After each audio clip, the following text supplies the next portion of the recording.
Fintech.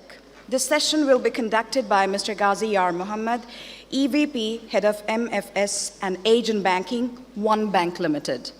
Please welcome Mr. Gazi Mohammed for his insight session.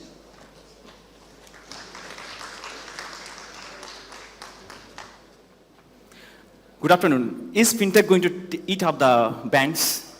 I think there is a lot of buzz and hype you can see. Is it really hype? No, it is not a hype. Let me show you a new customer segment because so far at banks, we saw a lot of customers like priority customers, upper class, upper middle, but today we'll show you something different customer segment. QR code beggars in China, they are a part of new economy.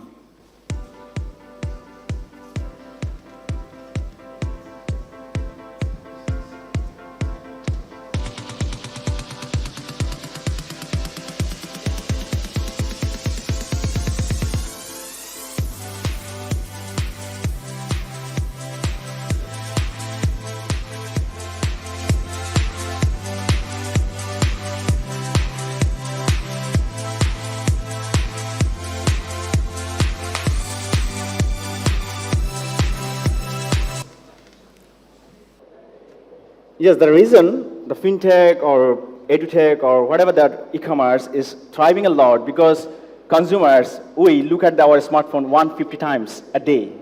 Yes, it sounds crazy because we are. The evolution of the sharing economy started with Craigslist, Airbnb, then Uber. Nowadays, number of hotel rooms booked per night globally is lower than number of nights booked by Airbnb. But you see, nobody believed in Airbnb. Even a lot of big experts, a lot of VCs that refuse them, this model is not going to work. But what we have seen finally, it has disrupted the whole hotel industry. Let me show you a classic example. Actually, is fintech a hype or is it a reality? Have a look at the Nielsen report of 2019 that shows up 2018's data. These are the all key card issuing brands like Visa, UnionPay, MasterCard, and the rest, Amex, JCB, Diners Club. All the card institutions, they made a purchase or card payment transactions of $369 billion in 2018, whereas WeChat Pay and Alipay shoppers, they spent $41 trillion. So you can see the differences. So it's no more hype. It's happening. The power of fintech is basically in 4 places. One is AI, artificial intelligence, big data, cloud, and blockchain. But all these technology terms are nothing but the jargon from the consumers. Because consumers, they always look forward to the solutions. They're not interested to see what technology I'm using or what things we are coming up with. They all look forward to a customer experience and a seamless experience. If we look at the alternative lending line, because from the last 2 sessions, we have heard a lot about fintech lending or mobile lending. I'm sure a lot of audiences are thinking, actually, what is that? Is it worthy? Or is it cracked? Can it be cracked? Or how does it work? Or is it reliable? So let me show you actually how digital lending works and whether it can really crack something for the bank. So there are a lot of, it started with Zopa. Now these are all different sort of fintech lenders globally which are being really, really big. Starting from the personal loans, post-financing, real estate, paired alternatives. Right now, globally, the credit gap in MSME sector is around 5.3 trillion, as you can see, $5.2 trillion. And in South Asia, it's $337 billion. So we can see actually banks are not being able, or banks are not enough to supply the necessary credit to the consumers. I'm sure how many of you in this room got a personal or credit card in less than 24 hours. I have not seen it in my last 16 years experience. It's not possible sometimes because we have a lot of process and formalities that we have to go through and have to come up. Here is another loan machine that's called Jack Ma's $290 billion loan machine. That is my bank. That's a branchless digital bank. It has disbursed $290 billion in just 4 years. Can you imagine? That's bigger than a lot of traditional banks of China. And same drive is going through in Indonesia. So let us look actually why you are talking about fintech lending or digital lending, why it is needed. Should we really look into it? What is the problem over there? You see, number one, the micro enterprise don't get the loans from the banks. Unbanked blue-collar workers don't get the loans from the banks. Can you imagine that garments worker will come to our branch, posh branch and for a loan? Will bank entertain them? It's not going to happen. And the turnaround time of any loan application at the banks is really higher. And credit-worthy individuals need, as MasterCard had Kamal said, that we have only actually is true 1.2 million cardholders because of the teen is a big issue. And in total, we don't have actually more than the 400 or 300,000 cardholders right now in the country. So you can see actually how small the math market is and how big the unmet market is. And another problems for the banks and NBFI, is it the bank's fault? Not necessarily. You see, sourcing and processing small loans for banks and NBFI is costly. If banks start from tomorrow morning processing 10,000 taka loan, it may not be the cost effective because the operation cost is really high. And banks and NBFIs don't have the alternative credit score model because banks are not fintechs. The key difference between banks and fintech is agility. Fintech can change the direction, vision, and execution. But a big elephant takes time to change the direction. It happens. That is the competitive advantage every fintech always enjoys. And small loans are not scalable by the banks due to our current underwriting policies. We look at the CIB, debt burden ratio, these, that, bank statement, blah, blah, blah. The list goes on. So it is not scalable by our current process. And banks and MFI also get confused how to assess the creditworthiness of the unbanked people. Say, we have the bank statement, we have the salary statement. As soon as we go for any bank for loan application, it's very easy to judge people like us. But what happens to people like RMG workers, micro merchant, who don't have the bank accounts? Isn't it a challenge for a bank? So here is the solution. Banks and NBFI can team up with fintech to offer alternate credit score-driven digital microloan to ensure quick access to finance for banked or unbanked individuals and micro enterprises. So the solution, credit algorithms for the banks and NBFIs to offer the digital loan, it will save the time and the money substantially because the whole thing happens digitally. And it's a complete end-to-end solution. It's not just underwriting. A customer is very simple. You have a smartphone. You just download an application of XYZ Bank. You apply for a 50,000 taka credit.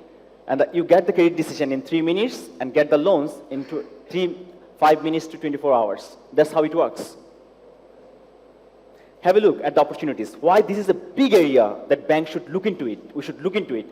There are right now in the country 1.3 million micro retailers. I mean, Mudi Dokan. That's a part of. As we are talking about physical digital, now globally it is called O2O model, online to offline model. Neither online is the only solution nor offline is the only solution. The real solution lies in the O2O model. So 1.9 million people engage in this micro retailer or a Mudi Dokan, and their turnover is, this is a survey done by the UNCDF, I'm sure Ashraf is here, and 42,000 Mudi Dokans are adding up in the fleet.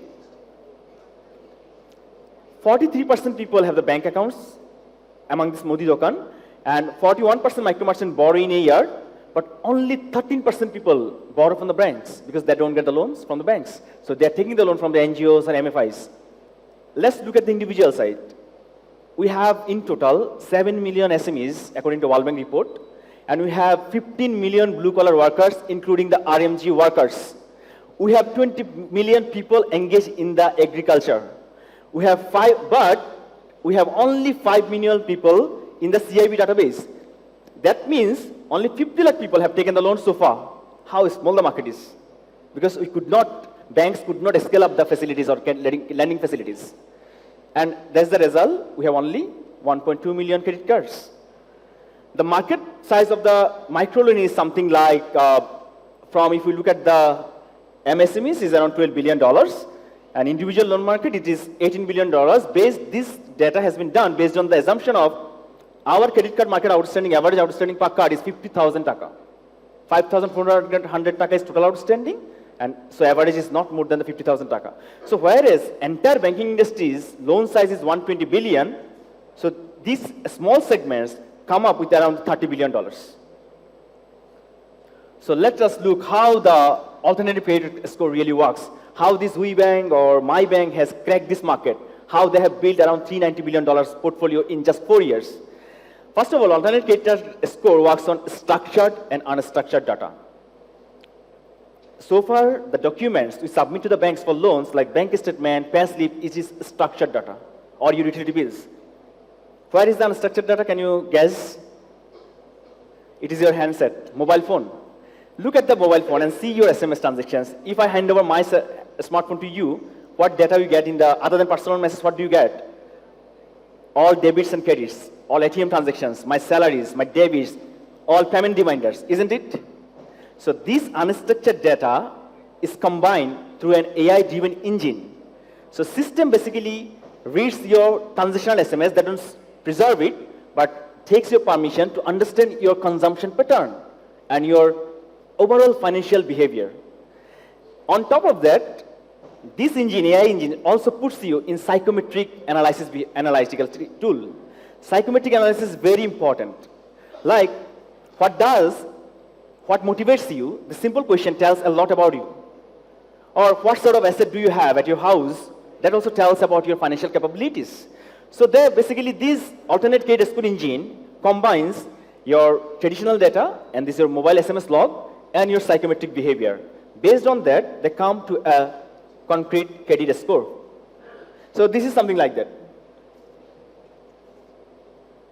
So if you look at how it is working, applicant is applying, credit bureau is being checked through API connections, and your telco data, or means your call record data, and browser data, mobile money data from the SMS, and SMS log, e-commerce transaction data is coming through, and finally psychometric behavior.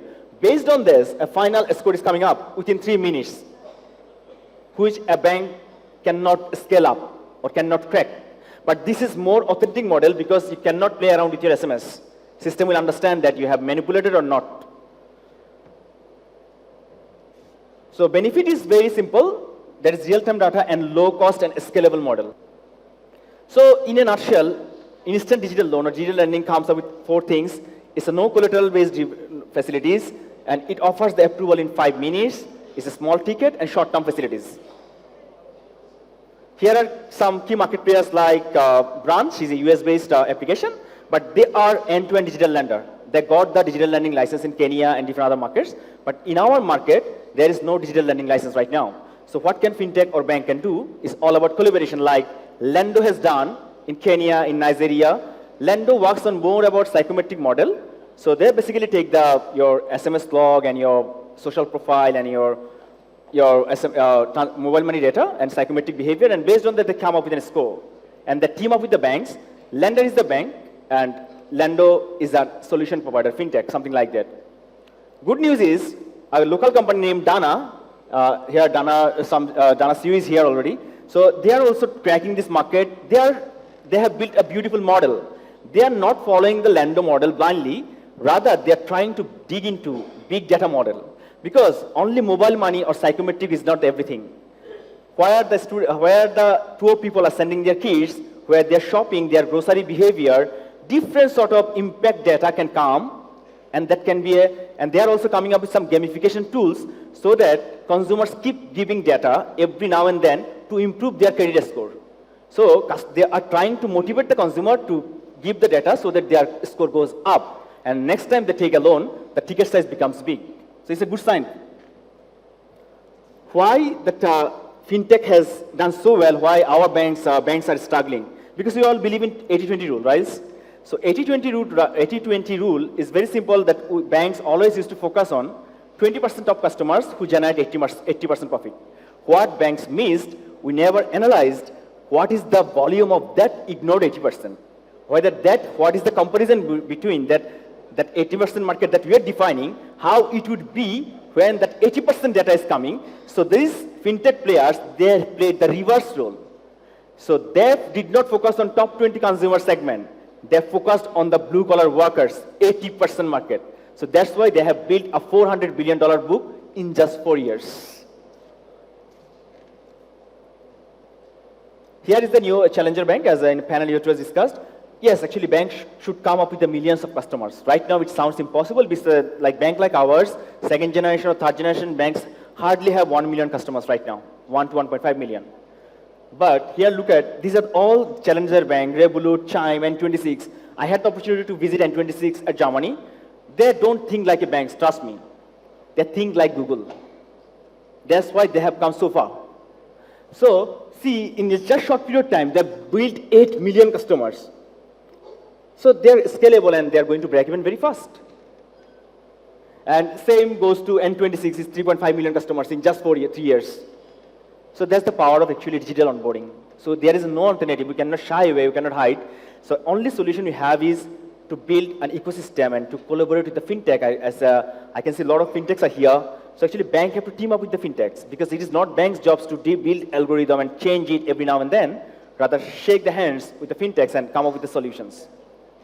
So digital how it works is basically borrower initiate application through a mobile app of the bank or fintech, doesn't matter. And digital credit algorithm will collect the data from a smartphone, SMS log, geolocation, phone location, everything, and also psychometric behavior.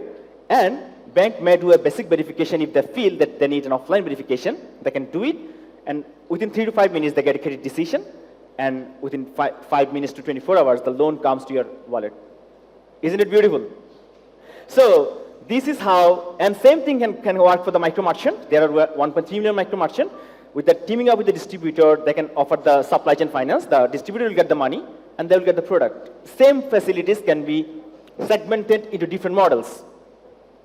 The loan repayment is very simple. There is the payment gateway integrated in the applications. Customer can pay from debiting their debit card or credit card, whatever debit cards, or they can pay from the agent banking outlets or any outlet they can pay the money. It's very simple repayment. So the benefit of banks and over the fintech lending, a traditional loan, if I assume that the minimum cost for a 1 lakh taka loan application, it costs around 1,000 taka, more than 1,000 taka actually, for one application sourcing to operation and disbursement. Whereas in digital lending, it is not more than taka 190. And the time gap, you look at the turnaround time is 7 days to 30 days. Bank takes time to process a loan, whereas it's 5 minutes to 24 hours. So as long as customer is happy, nothing is going to stop. What bankers think right or not, or right or wrong, or should or shouldn't, that has nothing to do about the disruption. Disruption is happen, disruption is going to happen. Because I'm sure hardly any people believe that Uber is going to be a big hit in the country. We didn't predict that, right? Even it was illegal on the day one, and the rest is the history. We have seen what Uber has done in the market. So this is called the power of disruption and technology. Yeah? So revenue model for the banks and fintech is very simple. They can share the management fee, or they can pay the banks, fintech. Banks can pay the fintech for the subscription fee for each and every application accessed through the engine. Yes, that's very important. Policy support. Right now, for loan applications, we need wet signature. That is what we have to write. We have to ask for the solution from the regulator, so that this wet signature is not made mandatory because eKYC is coming. And CAB issue, whether CAB can be shared, because so the system can check the credit status faster, and digital loan documents, so that no more physical docs will be needed. So tap this huge untapped market is basically collaboration with the fintech and partnering and scalability with the frictionless customer journey. Even loans are easy to get for those times when you're strapped for cash and need to seize an opportunity. Tap the loans icon. In Gazi your PIN and fill out a few personal details to complete your loan request. HFWiz itakushow your loan limit. The default loan duration is 1 month. Enter details like how much you want and why you want it. HFWiz then lets you check the nitty-gritties of your loan request, including the cost of the loan itself. How cool is that? If you're true, your loan is credited into your HF account. Now you can grow your hustle with the HFWiz digital banking service. Simple banking at the speed of your lifestyle in a whiz. So finally, let's explore before it is too late. Thank you very much for patient hearing. Thank you.